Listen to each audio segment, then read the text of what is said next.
Thank you, Mr Speaker. Myself and my party have been consistent over the last 4 years in voting against this country leaving the European Union. And we do that for many reasons, but most of all because that is what the people who elected us to speak for them in this place want. Scotland did not vote for this, and Scotland does not want this.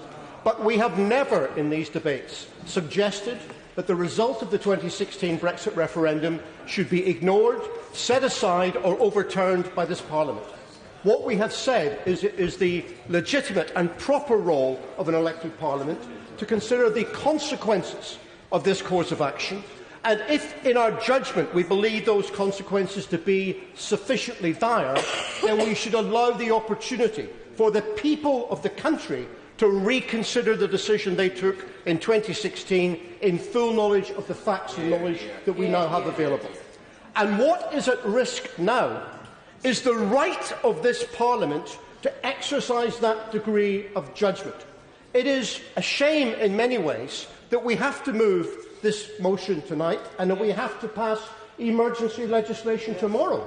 It ought to be the other way around. A government, particularly a minority government, ought to be coming to this chamber, trying to find consensus, trying to explain itself, trying to get us behind it.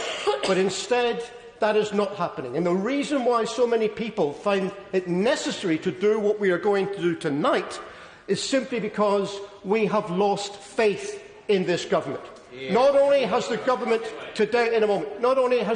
today, lost its majority, but it has also lost the trust of this House. We do not believe the Prime Minister when he says he is trying to get a deal. We see no evidence of this whatsoever. And we do not believe the Prime Minister when he says he respects parliamentary democracy, because he is trying to shut down the ability of this House to debate his actions and their consequences. I'll take the intervention. I thank the honourable friend, the honourable gentleman, for giving way. He was talking